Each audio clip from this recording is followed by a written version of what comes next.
नमस्कार दोस्तों, यदि आप भी राजस्थान में पंच, सरपंच और नगर निकाय सदस्य चुनाव लड़ना चाहते हैं तो राज्य निर्वाचन आयोग की ओर से 4 अगस्त को 3 ऑफिशियल लेटर जारी किए हैं।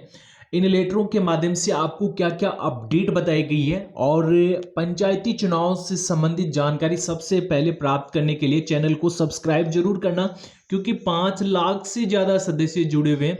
तो आप भी जुड़ जाइए, चैनल को सब्सक्राइब करें, वीडियो को लाइक करें। सबसे पहले जो लेटर जारी हुआ है वो किस रिगार्डिंग लेटर आपका जारी हुआ है वो आप देख सकते हो। पहला लेटर 4 अगस्त 2026 को जिला निर्वाचन अधिकारी कलेक्टर पंचायत जैसलमेर को ये लेटर जारी हुआ है। बालोतरा, बाड़मेर, डीडवाना, कुचामन, पाली, नागौर, जालोर, हनुमानगढ़, झुंझुनू, सिक्कर, चूरू, भीलवाड़ा, उदयपुर, बांसवाड़ा, सलुम्बर, अजमेर, टोंक, बीकानेर, ब्यावर, झालावाड़, बूंदी, चित्तौड़गढ़, प्रतापगढ़, राजसमंद और डूंगरपुर निर्वाचन आयोग को ये लेटर जारी हुआ है।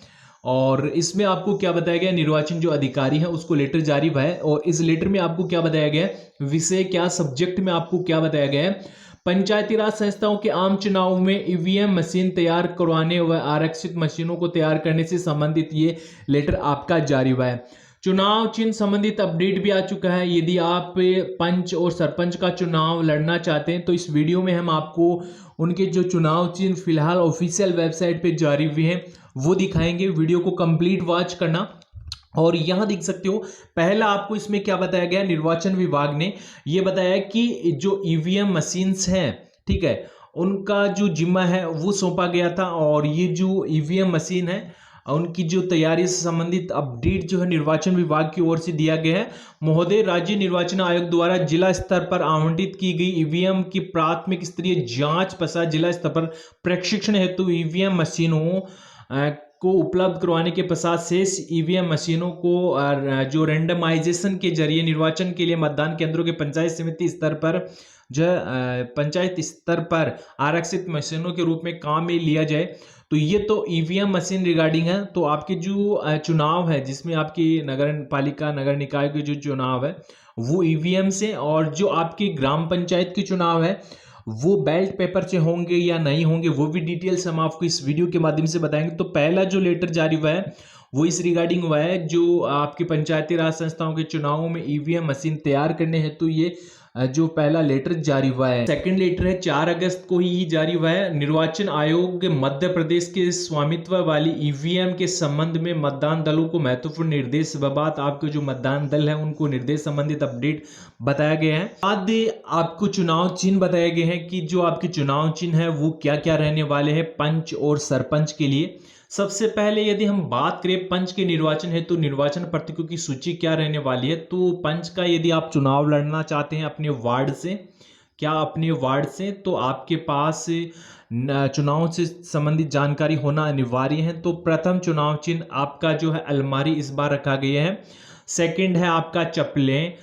थर्ड है आपका सेव कॉट है। इसके साथ 5वें नंबर पर गुब्बारा है। 6ठे नंबर पे चारपाई है। 7वें पे चूड़ियां हैं।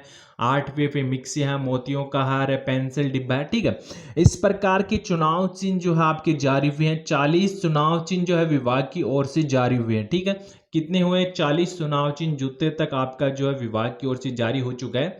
और ये तो आपके पंच चुनाव से संबंधित चुनाव चिन्ह है, यानी कि जो प्रतीक चिन्ह है वो आपको बताए गए, प्रतीक चिन्ह आपको बताए गए हैं। इसके साथ यदि आप सरपंच का चुनाव लड़ना चाहते हैं अपनी ग्राम पंचायत में, तो अभी आपने देखा होगा कि काफी सारी नवीन ग्राम पंचायतें बनी हैं। उन ग्राम पंचायतों के सरपंचों के लिए और जो पुरानी ग्राम पंचायतें के जो सरपंच उम्मीदवार हैं उनके लिए जो चुनाव चिन्ह है वो जारी हो चुके हैं। पहला चुनाव चिन्ह है इसमें प्रेस। पहले क्या होता था कि इसमें इस प्रकार था कि अलमारी जो प्रथम स्थान पे रखा गया था, लेकिन इस बार थोड़ा चेंजेस आपको देखने को मिल रहा है। जल्द ही कोई यदि और अपडेट आएगा तो हम आपको बता देंगे।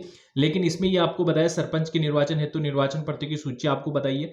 प्रेस, कटहल, केतली, इस प्रकार के जो चुनाव चिन्ह है वो आपको बताए गए।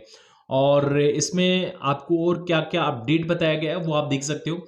और क्या इस बार आपकी योग्यता 12वीं पास रहेगी। यदि 12वीं पास योग्यता आपकी सरपंच चुनाव के लिए रहेगी तो काफ़ी सारे जो सरपंच उम्मीदवार है उनका जो एजुकेशन क्वालिफिकेशन न होने के कारण जो है अब कठिन हो जाएगा सरपंच बनना, क्योंकि उनके पास हायर एजुकेशन क्वालिफिकेशंस नहीं है। लेकिन काफ़ी सारे पक्ष यही कह रहे हैं कि जो सरपंच की योग्यता है वो अनपढ़ ही रखा जाए। ठीक है, क्या रखा जाए? अनपढ़ ही रखा जाए, ताकि सभी को इसमें मौका मिल सके। जल्द ही ओबीसी आयोग की रिपोर्ट आज सरकार को भेज दी है। जल्द ही इसकी आयोग की रिपोर्ट पब्लिक हो जाएगी और जल्द ही हमको पता चल जाएगा कि ग्राम पंचायतों में आरक्षित सीटों का किस प्रकार वर्गीकरण किया गया है और कितनी सीटों पर ओबीसी, जनरल, एससी एसटी की सीट आरक्षित की गई है। 50% जो कोटा है वो महिलाओं को मिल रहा है। ठीक है, 50% कोटा महिलाओं को मिल रहा है। और यदि आप पंच और सरपंच चुनाव या नगर परिषद चुनाव संबंधित कोई जानकारी प्राप्त करना चाहते हैं तो आप हमें कमेंट कर सकते हैं, या जो ऑफिशियल वेबसाइट है राजस्थान निर्वाचन आयोग की उस पर विजिट कर सकते हैं। वहाँ रोजाना चुनावों से संबंधित जो है अपडेट जारी होती है।